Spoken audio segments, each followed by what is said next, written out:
Hey, everybody. I'm Chuck Esposito. He's Jason McCormick. That's our buddy Teaser, and we're here for another segment of Bookends. Finished week 4, Jay. It was, kind of a good week, I think, overall for our side of the counter. It was fun to have so many more college football games on the docket, going with basketball and hockey finishing up. I mean, it was great. Pro football overall was pretty good. Kind of an unusual week because we had a game moved. A game that was initially scheduled for Sunday was moved to Monday. And just want to touch on that because we had a lot of questions about games that either have a date change or a location change. Two things to remember. If the location is changed on a game and they're moved to a different site, you still have action on that game. If the date is changed, you have no action. So we had that Chiefs-Patriots game up early in the week. Guests did bet on that game. Unfortunately, it was canceled, postponed, taken off the board, but then we didn't know for sure when it would be rescheduled. It was ultimately rescheduled for Monday night, but anybody who had previously bet that, regardless of what the outcome was, you got a refund on that. So again, a location change, you have action. If it's a date change, you have no action. That would be a refund. Yeah, and I think we're likely to potentially see this again at some point in time moving forward in this NFL season. Obviously, we continue to see teams pop positive for COVID, and we might have some more postponed or suspended games, and where we have a game up early in the week and then it changes or moves to a Monday, Tuesday game based on the COVID. So, again, just important to know those house rules. And I think it's a protection for both the player and the racing sports book and changing scenarios. Obviously, that Patriot game canceled out because of the COVID with the Patriots players. Most concerning was Cam Newton, who makes a big difference to that line. The game obviously went from a 7.5 all the way up to an 11, so a big difference from that point spread standpoint in that game. Yeah, I think you're right. I mean, even this week, there's been a lot of rumblings of potentially with the Hurricanes in the South that you might see the Chargers-Saints game moved. It would still stay on Monday, but they had talked about it potentially moving to Indianapolis. Now, it still wouldn't be a true home game for the Saints. They still would be the home team, but it would affect the number as well. But late reports right now are that game is going to stay in the same location. It's going to be played in the Superdome. So even if it's moved, if it plays on the same day, you still would have action. So keep an eye on that game. We'll try to keep you guys informed and put some messaging out if that game is moved. But for right now, the Monday night game between the Chargers and Saints is going to be played Monday night in the Superdome. So we'll keep an eye on that. Not sure what's going to happen with the Titans and Bills yet, though. We actually did get a location change in the college football. Correct. We had Missouri at LSU, and they've decided to move that game to Missouri. So it's going to be Missouri against LSU playing in Missouri. But LSU technically is still the home team. Yeah, still the home team. And, again, that game you still have action on despite the fact that they've moved locations. So, again, keep an eye on that stuff. And we'll do our best through social and messaging and just stuff in our boards that we can post for you guys or on our sheets just to kind of educate you and let you know what's going on. So now let's jump into the slate. College football, more good games. I mean, God, I think there's two really good games this weekend. Maybe the spread doesn't indicate it, but two undefeated teams in Miami of Florida and Clemson clash on Saturday. Yeah, I don't know the last time that we brought Miami up as a top team in the country, but obviously that number 7 ranking taking on number 1 Clemson, 4:30 game on Saturday night. Really the marquee game of the weekend, I think. Miami's come out 3-0. Obviously Clemson 3-0. Miami put a beating down on Florida State, which was kind of their welcome to the college football party. Actually, Louisville too. They had two really impressive wins. Was expecting a better game out of Florida State. Their coach didn't play, but then the next week Florida State really struggled against Jacksonville State. So let's see how really good this Miami team is. They get D'Eriq King, who was a quarterback at Houston that transferred over, a Heisman Trophy candidate. The wide receiver, Brevin Jordan, he's actually their tight end, but he's been their standout.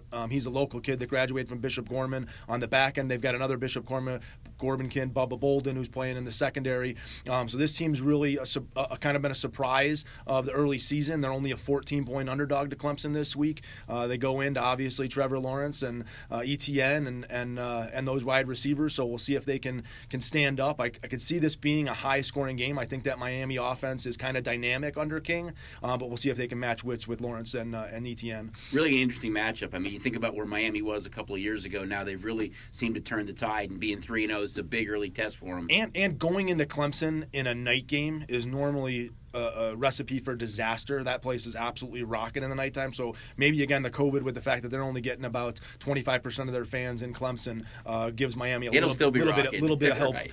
there as well. Right. I'm going to jump to the Big 12. Oklahoma, 1-2.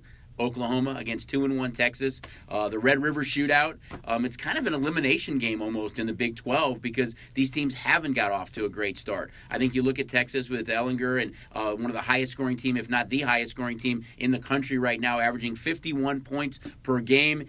And it's hard to talk about an Oklahoma team that's 1-2. They just can't seem to stop anybody. Their running game's okay, and if they have to throw, they're okay. If it's not every single play, they're a small road favorite against Texas. But again, I think it's a big game in the Big 12, and the loser here is going to have a real difficult time getting to the Big 12 title game. Yeah, and you still have a chance with both these teams, despite the losses of making a national championship. There still potentially is going to be Especially a representative year, that's going to come out of the Big 12. The Big 12 winner does have a chance to be represented in that college championship. So these teams aren't out of it. But again, this is you talked about the Red River Shootout. This could light up the scoreboard. Hopefully that scoreboard operator is ready to go. And I'm pretty sure that total is posted at over 70 points. So I mean, we've talked about scoring before in pro football and college, as Jay mentioned on the Clemson-Miami game as well. So a very high total on this game. Well, there hasn't been much defense up in Dallas, and this game is in Dallas.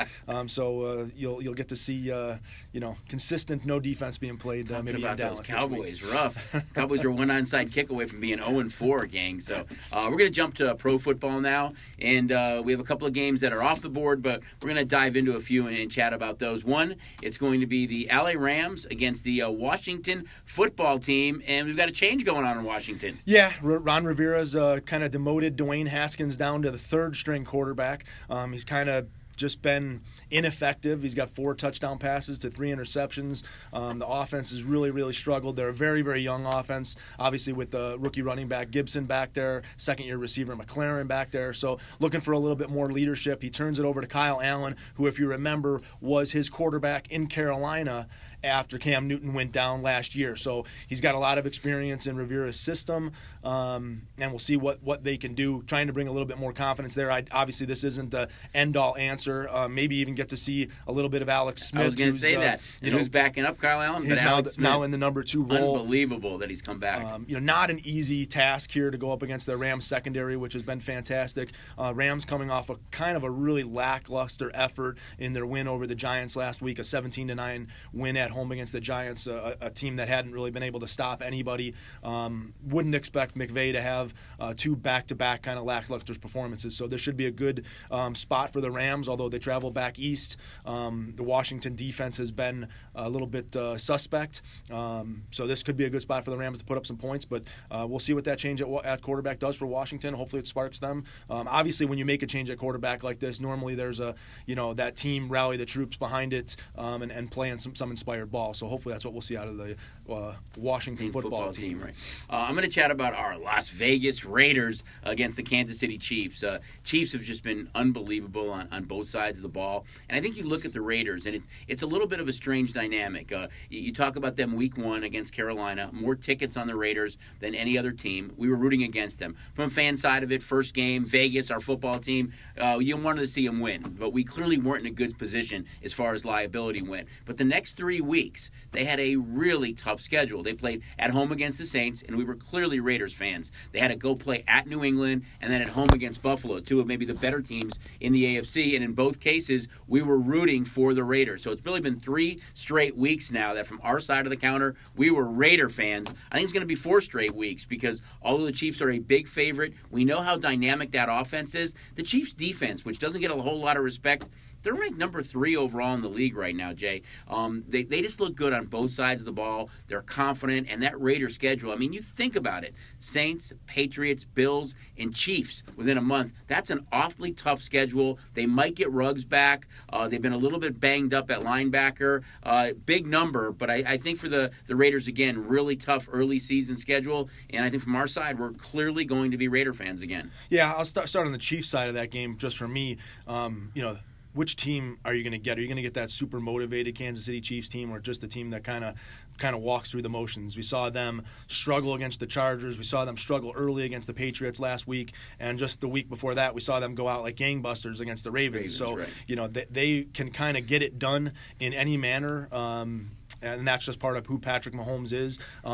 they did get a couple calls to go their way against that Patriots. We thought there was potentially an interception by the Patriots that the Patriots didn't get that call. There was some tough markings on fourth downs, and that's with Hoyer. And the Patriots made a couple of really bad decisions too, not going for a field goal and fumbling deep, which I think really kind of changed the outcome of that game. They're not scoring the points at the end of the half. But again, that's a good Patriot defense, a good Patriot secondary, and the Raiders don't offer that same competition on the back end in that secondary, and they're a little bit banged up as well.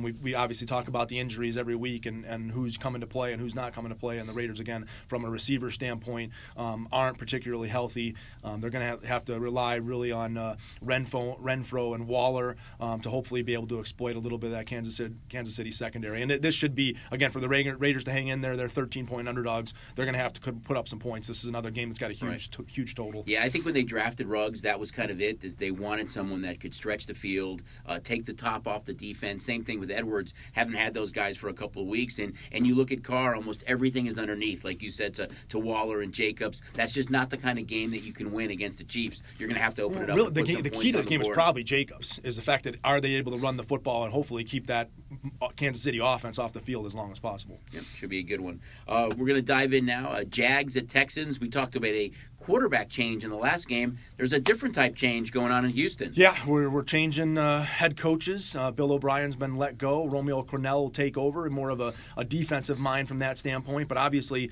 a tumultuous offseason, we'll say, for the Texans with letting DeAndre Hopkins go. And that might have been the start of the O'Brien losing this team. But clearly a bad start, 0-3, and then they go to 0-4. Some chatter on the sidelines during the game against the Vikings. J.J. Watt seemed to be the leader of the player revolt against O'Brien and end up being in his doom. The Jaguars, again, two bad showings in a row, lose at home to the Dolphins and then lose on the road to Cincinnati and kind of get beat up by Cincinnati and Mixon having a huge game. Two winnable games, really, for that team. There's a good spot. Again, we talk about, rallying the troops in Washington. This is a great spot for Houston with a team that's coming in that they should be able to beat. And one of the things that I looked at from this standpoint, obviously with the divisional matchup and these teams play twice a year, Houston has absolutely dominated the Jaguars over their last four contests. I wrote it down. Houston, 2018, Houston won 20-7. 2018, Houston won 20-3. 2019, Houston won 13-12. 2019, Houston won 26-3. So in 4 games, Jaguars have put up 2 touchdowns on the Texans over the last 2 years. So, and those were Minshew offenses, and so this is something that Houston's really dominated this team. I think the total's 56, 55, something like that, and these have obviously been low-scoring games. Right. So it'll be an interesting one to see if the Jaguars can finally muster something here against the Texans. I was going to touch on that. There's 2 big stats that kind of just jump out at you. All 4 of those games were way under, which hasn't been the case, and all 4 of those games featured DeAndre Hopkins playing for the Texans. The number actually has come down a little bit. For the Texans, as you mentioned, there was some of that chatter on the sideline and in practice with J.J. Watt. But Bill O'Brien wasn't only their head coach, he was their GM. They have no number 1 pick next year. They traded that away. So this is a franchise now. They just gave Watson that big deal, but they are not trending in the right way. Crennel is just going to be the interim coach. They're going to have to go out probably and find somebody, I would think, unless they play really well. But really a difficult spot for that franchise who had played so well over the last couple of years. Going to jump in now to 2 teams that are 3-1. Indianapolis Colts and the Cleveland Browns. Maybe a surprise a little bit on the Browns. They were kind of that vogue and hyped up team last year that everybody backed. More tickets on them to win the Super Bowl. More liability on them to win the Super Bowl, and they were a huge disappointment. This year they're 3-1. Defensively they're playing really well. They put up over 300 yards rushing last week against the Cowboys. And you're right, there's not a whole lot of defense being played in Dallas. That was with Chubb and Johnson and Hunt. We know Chubb's on IR right now. Odell Beckham's gotten more involved in the game. He had 3 touchdowns. He looked really good. They just look more comfortable right now under that Kevin Stefanski offense. They're running the ball. They look good. On the other side, the Colts went into Chicago. They won that game. That was their first road win in 7 straight games dating back to last year. It's kind of an ugly game, low-scoring game. They were the same favorite, 2.5 to 3 points against the Browns, but we've seen that number start to plummet somewhat, where the Browns are just a small home dog. I think this is one of the best games of the weekend with both teams being 3-1. Well, we talk about all the NFL games going over, or not all of them, but a high percentage of NFL games going over. The Indianapolis Colts are not that over team. They've been a dead under team. Not asking Phillip Rivers after that opening loss to the Jaguars, not asking Phillip Rivers to go win games, but just to manage games. They're doing a lot of handoffs to Taylor in that backfield and Hines out of the backfield catching balls on short passes. They just want to kind of manage the clock, stay in a low-scoring game. And I think Rodrigo Blankenship has actually kicked more field goals. Yes, right. The rookie has kicked more field from Georgia, has kicked more field goals than anybody in the NFL. So, again, interesting game to look at. Like you said, this could go back to the Browns being favored here. And I think the biggest difference for the Browns is, you talked on it, just overall confidence and excitement. You look at the dynamics of those players that they have on offense. That running game is so impressive, man. We're going to get it. We got to see a little bit of Dearness Johnson yep. as Chubb went down, but Hunt and Johnson are going to be another great two-headed monster. And once you get that play-action pass going, and you got guys that running around. Hooper had his first touchdown, so they seem to be playing much better for Baker Mayfield right now. And it's just turned into a big game. You said it. They're both 3-1.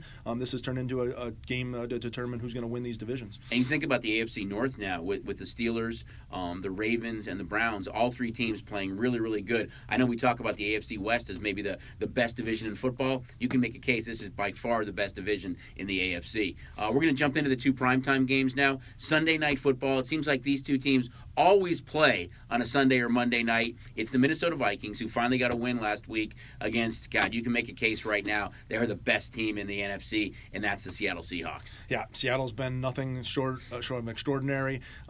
We talked about it being a tough trip to go down to Miami last week. They made it look easy, kind of dominated the Dolphins. The Dolphins somewhat, got in that game in the third quarter, and then Seattle just pulled away. Russell Wilson has been absolutely incredible. Didn't really have to use Tyler Lockett this week. It was all Metcalf and Carson out of the backfield. More. Yep. The Vikings, obviously, Dalvin Cook is an incredible show, leading the NFL in rushing. They've introduced a new weapon over the last 2 weeks. The young rookie out of LSU, Justin Jefferson, has been absolutely fantastic. I think he put up 175 against the Titans and had another 100-yard game last week to go along with Daleen. So if they can get that ground game going, give Cousins some times. They've got those weapons on the back end. Their struggles have really been on the back end in their secondary. Mike Hughes and Hudson Hill, I think, is the other corner. They've had a lot of problems in that back end, and it's going to be no easier this week with having to stop that passing game for Seattle, going up to Seattle. This is a kind of a big number of 7 with even the struggles in the Seattle secondary. We've had Dunbar and Griffin are both questionable for the Adams game as well. So there is that ability for Minnesota to potentially exploit with Daleen and Jefferson if Cousins can do the job of getting the ball to those receivers and not turning the ball over.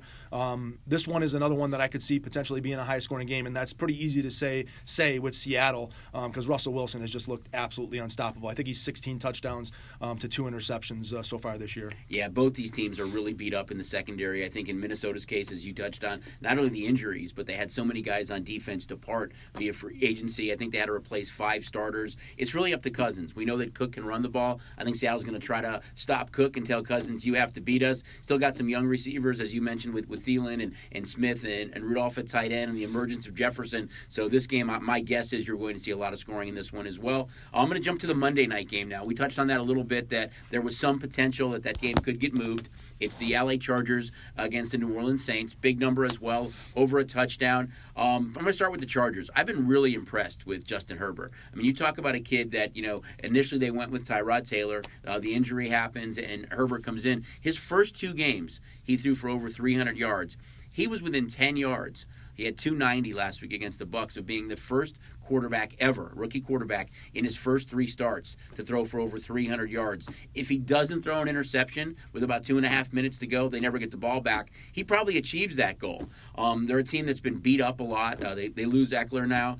He's going to be gone for a while. They've got some injuries on defense. Tough task to go play in the Superdome. Not the same, of course, with a limited amount of fans, but the Saints team has been a disappointment. They just haven't looked like that same team I know last week that they fell behind by double digits to the Lions, and that's the Lions' MO too. Let's get up by double digits, and then we'll just lose the game. No team does that more than them. They gave up 35. Maybe Atlanta. 35 straight points. 35 straight points Detroit gave up in that game. They looked a little bit better. Still don't know for sure about Michael Thomas. But the Saints kind of need to right the ship right now. We know the Bucs come in at 3-1. Will be playing before that. They'll be playing against the Bears on Thursday night before this game happens on Monday night. But I think it's a big game for those Saints to kind of right the ship a little bit. And it's obvious they really need Michael Thomas back. Yeah, I'll tell the eye test on Herbert's been there. Great. He can obviously play the game. Unfortunately, he's had big turnovers late in games that have essentially cost them the game. They had a chance to go beat the Chiefs,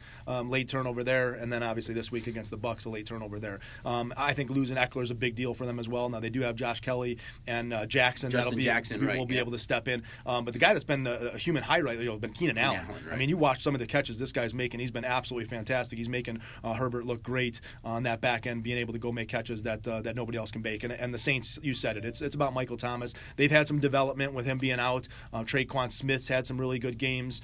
Emmanuel Sanders has kind of been hit and miss, but it's been Kamara out of the backfield. And so now if we can add Kamara out of the backfield and Latavius Murray running the ball a little bit more, and I think it's key, again, keeping that game at home for them above a touchdown. If this game would have moved to Indy, maybe this game would be under a touchdown. I think it would be. I think we talked about it. The adjustment would have been at least under a touchdown. And we'll see, again, Monday night, what are the emotions in Louisiana? Obviously the fans aren't there, but if they get hit by that hurricane and there's any type of damage done, having football on the screen on Monday night, again, might just be a huge lift for the state of Louisiana. We've seen it before, and New Orleans, right? And when that happens and you've got those players motivated to play for their city, they've been able to do some incredible damage. Yep, they have. It's been fun football. Some big games coming up on prime time. Talk about basketball. The Lakers are really close, one game away from closing it out. It was kind of hard because the Heat had the injuries. I mean, once the injuries kind of occurred, it was a different Heat game. They were still able to win a game, but Lakers are one game away from being crowned champions. Yeah, unfortunately, the finals kind of lost its luster after the Heat kind of lost their players. The Lakers have been a 7 to 9 point favorite, even more than that in most of these games, and that normally isn't good competitive basketball. And the Heat have tried. Jimmy Butler and Hero and those guys have tried everything they can to stay in these games, but I think Hero did hit a big three the other night that kind of changed who won and lost on that game. Yeah, they've just been, but at the end of the day, they're just overmatched. Right. They're overmatched. They can't contain Davis, and when you got Anthony Davis shooting the ball from 3-point land, the way he has this series, it just spells disaster for not only the Heat but for any team the Lakers would be playing. This wouldn't be a recipe for success. We got to chat about baseball a little bit too. I mean, it's winding down now. We're getting really close to the two league championship series. Really impressed, with the Dodgers in their series. Although on the back end, I mean, they're struggling a little bit too. In the bullpen with Jansen and Kelly, they've got some injury problems there, and they just haven't looked great. You look at the Rays. I mean, so impressed with the amount of runs. Arena. Man, the amount of runs that they score. I mean, really impressed there. The Braves look really good.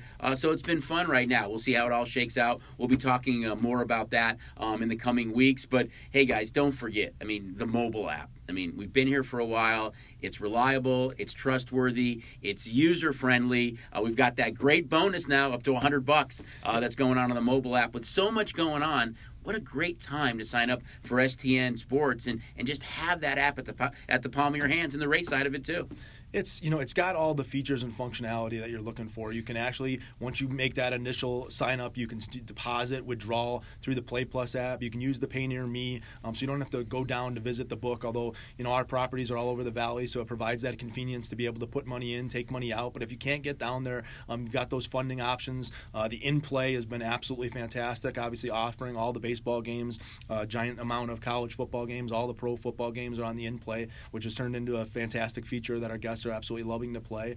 And again, the 10% bonus, right, and we bumped that up to offer it up to a $1,000 deposit so that you can earn up to $100. And now's the time. Again, college football, I still haven't seen all the leagues come back, or we're going to get the Pac-12 back and the Big Ten back here. So adding in some Midwest fans and our West Coast fans, and even the Mountain West, we're going to get those games back on the board. So make sure to get the app and get signed up. It's great, guys. It's trustworthy. It's reliable. It's so user friendly. Get signed up. It just takes a matter of minutes. And if you have any questions, there is a help desk that you can call and actually chat with somebody that can kind of work you through something. Or as Jason mentioned, we have books all over the valley. Come on in, and one of the members of our staff will help you guys get kind of troubleshoot and make sure you get back on. So again, it's STN Sports. Don't forget about it. Up to $100 bonus going on right now. He's Jason. I'm Chucky.